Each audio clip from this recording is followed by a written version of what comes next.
Capítulo 2. La flor de Utah. ¿No es este el lugar para hacer un relato de las fatigas y privaciones que tuvieron que soportar los emigrantes mormones hasta llegar al refugio definitivo? Habían avanzado esforzadamente con una constancia que casi no tiene paralelo en la historia, desde las orillas del Mississippi hasta las vertientes occidentales de las montañas roqueñas. Con tenacidad anglosajona habían vencido cuantos impedimentos podía la naturaleza cruzarles en el camino.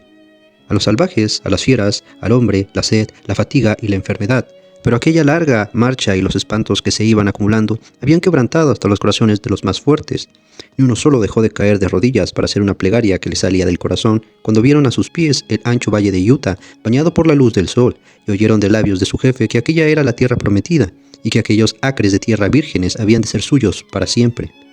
Duke demostró muy pronto que era tan hábil administrador como jefe decidido. Se trazaron mapas y se prepararon planos en los que se hizo el proyecto de la futura ciudad. Alrededor de esta se consideraron terrenos para granjas en proporción a los méritos de cada cual. Al comerciante se le estableció en su comercio y al artesano en su oficio. Surgieron las calles y las plazas como por ensalmo. En el campo se hicieron labores de drenaje y de vallado, y se plantó y se limpió, de manera que, al llegar el verano siguiente, toda la región estaba dorada de trigales maduros. Todo prosperó en aquella extraordinaria colonia. En primer lugar, el gran templo que había erigido en el centro de la ciudad se hizo cada vez más alto y más espacioso.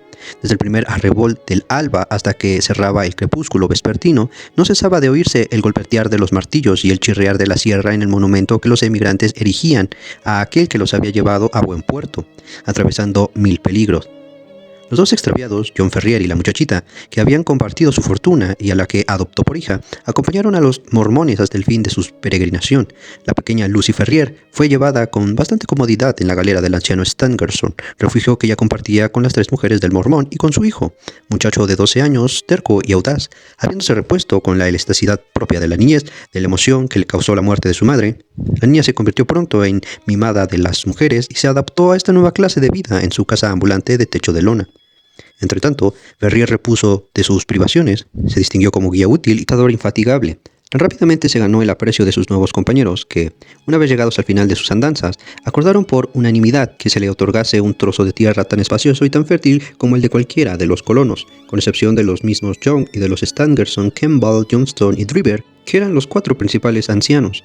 John Ferrier se construyó en la granja adquirida de ese modo una sólida casa de troncos que en años sucesivos recibía tantos ensanches que acabó siendo un chale espacioso.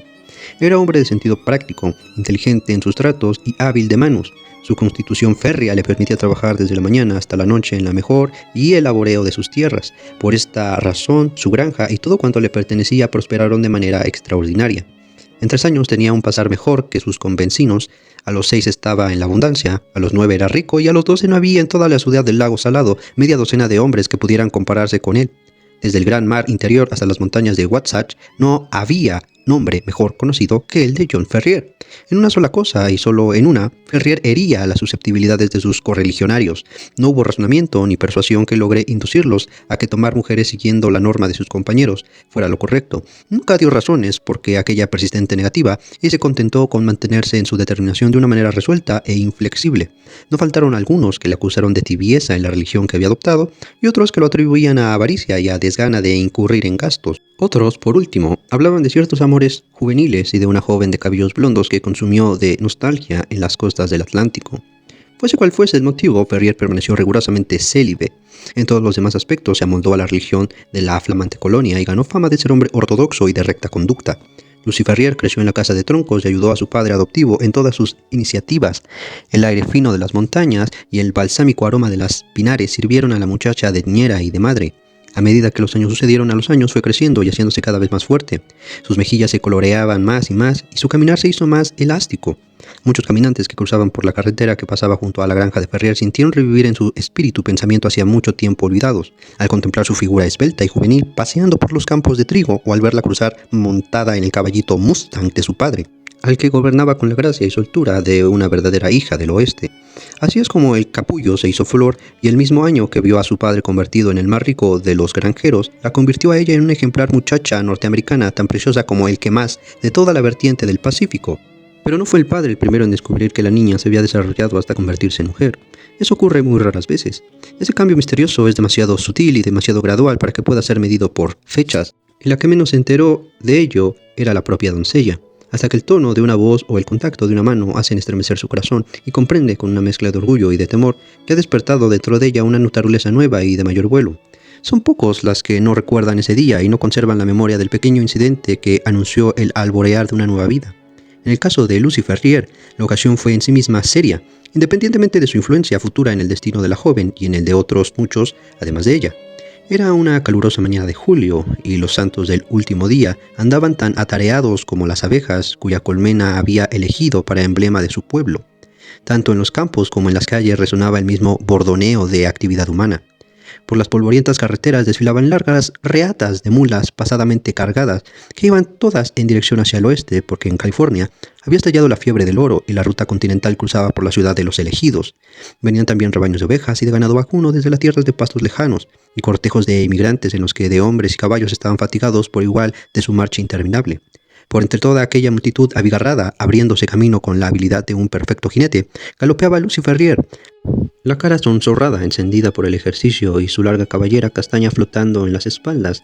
Llevaba un encargo de su padre para realizar en la ciudad y marchaba a cumplir, como lo había hecho otras muchas veces, con toda la decisión de la juventud, pensando únicamente en su tarea y en cómo tenía que realizarla.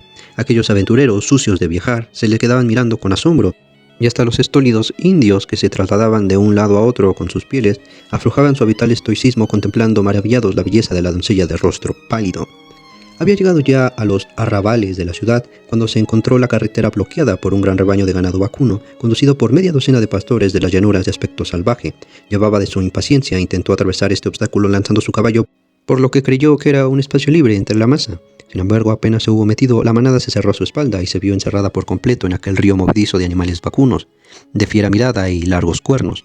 Acostumbrada como estaba a manipular el ganado, no se alarmó de verse en aquella situación, sino que aprovechó todas las circunstancias de impulsar a su caballo hacia adelante, con la esperanza de abrirse camino por entre la cabalgata. Por desgracia, ya fuese accidentalmente o de una manera deliberada, los cuernos de uno de los animales chocaron violentamente contra el costado del Mustang y lo enloquecieron. Instantáneamente se alzó sobre sus patas traseras, dando un bufido de rabia, y saltó y carcopeó de una manera que habría desarzonado al jinete más diestro. La situación estaba llena de peligros. Cada avance del enloquecido caballo le hacía chocar otra vez con los cuernos, y ese choque servía para enfurecerlo más. Todo lo que la muchacha podía hacer era procurar mantenerse en la silla, porque el deslizarse de la misma equivalía a una muerte espantosa bajo las pezuñas de aquellos animales indómitos y asustados. Como no estaba acostumbrada a tales circunstancias inesperadas, empezó a darle vueltas a la cabeza y a aflojarse la presión de sus manos en la brida. Sofocada por la nube de polvo que se levantaba y por el vaho de aquellos animales forcejeantes, quizá hubiese abandonado sus esfuerzos presa de desesperación, a no ser por una voz cariñosa que resonó en un costado suyo, dándole la seguridad de su ayuda. El mismo instante, una mano morena y forzuda agarró el asustado caballo por la barba y, abriéndose camino entre el rebaño, no tardó en sacarlo a terreno libre. ¿Está usted herida, señorita?, preguntó en tono respetuoso su salvador. La joven levantó la vista hacia aquel rostro moreno y fogoso y se rió con naturalidad, diciendo sin rodeos: «Lo que estoy es tremendamente asustada. ¿Quién iba a pensar que mi Poncho se iba a asustar de una manada de vacas?» «Gracias a Dios que se mantuvo usted en silla», dijo el otro con serenidad.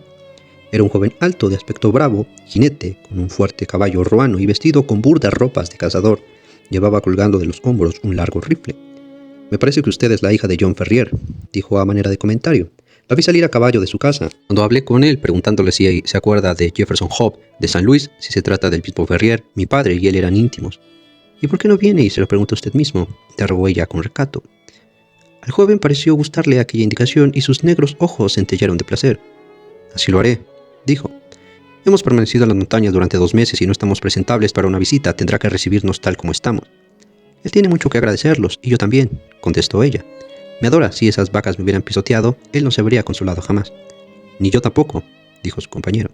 «Usted, bueno, yo no creo que a usted le hubiese importado mucho. Ni siquiera es usted nuestro amigo». Al oír este comentario, la morena cara del joven cazador se puso tan sombría que Lucy Ferrier se echó a reír ruidosamente. «Bueno, no me expresé bien», dijo. «Porque ya es usted un amigo. No deje de venir a visitarnos. Tengo que seguir adelante porque de otro modo mi padre no volvería a confiarme ningún asunto suyo. Adiós». «Adiós», contestó él, alzando su ancho sombrero e inclinándose hacia la mano pequeña de la joven. Esta hizo dar media vuelta a su Mustang, le sacudió de un latigazo con la fusta y salió disparada carretera adelante en medio de una nube ondulante de polvo. El joven Jefferson Hope siguió a caballo con sus compañeros, sombrío y taciturno. Él y ellos habían permanecido en las montañas de Nevada buscando minas de plata y regresan a Salt Lake City esperando conseguir capital suficiente para explorar algunos filones que habían descubierto. El joven había puesto en el negocio un interés tan vivo como cualquiera de sus compañeros, hasta que el incidente aquel desvió sus pensamientos por otros conductos. La vista de la hermosa muchacha, tan fresca y sana como la brisa de la sierra, había removido hasta lo más profundo su corazón volcánico e indomable. Cuando ella desapareció de su vista, el joven comprendió que había llegado a una crisis en su vida y que en las especulaciones en minas de plata ningún otro asunto podría tener nunca para él tanta importancia como este ahora, que los absorbía todo por entero. El amor que había brotado en su corazón no era el capricho súbito y mudable de un muchacho, sino más bien la pasión furiosa e indómita de un hombre de fuerte voluntad e imperioso temperamento. Estaba acostumbrado a triunfar en todo cuanto emprendía. Se juró en su corazón que tampoco en esta empresa de ahora fracasaría si el esfuerzo y la perseverancia humana eran capaces de llevarlo al éxito. Aquella misma noche se presentó en la casa de John Ferrier, y a ella volvió muchas veces hasta que su rostro se hizo familiar en la granja. John, encerrado en el valle y absorbido por su trabajo, había tenido pocas ocasiones de enterarse durante los últimos 12 años de las noticias del mundo exterior. Jefferson Hope pudo dárselas y lo hizo en un estilo que interesó a Lucy tanto como a su padre. Había sido uno de los exploradores avanzados en California y podía contar muchas historias extraordinarias de fortuna que se había hecho y de fortuna que se habían perdido en aquellos días felices e insensatos. Había sido explorador, cazador, buscador de minas de plata y ranchero. En cuantos lugares se ofrecían aventuras emocionantes, allí estaba Jefferson Hope buscándolas. No tardó en ganarse la simpatía del anciano granjero, que hablaba de manera elogiosa de sus buenas cualidades. En esos casos, Lucy permanecía silenciosa, pero el rubor de sus mejillas y sus ojos brillantes y felices demostraban con demasiada claridad que su corazón juvenil ya no le pertenecía. Quizás su honrado padre no hubiese observado estos síntomas, pero con seguridad que no pasaron por alto para el hombre que había conquistado su afecto. Cierto atardecer en verano, el joven llegó al golpe por la carretera y frenó delante de la puerta. Lucy estaba en el umbral de la casa y fue a su encuentro. El joven pasó la brida por encima de la cerca y se adelantó a pie por el sendero. «Lucy», le dijo, agarrando de las manos y mirándole con ternura a la cara, «me marcho. No le pido ahora que venga conmigo, pero ¿está dispuesta a venir cuando yo vuelva por aquí?» «¿Y cuándo será eso?», le preguntó ella, sonrojándose y riéndose. «De aquí a un par de meses, todo lo más. Entonces, cariño, vendré y la reclamaré.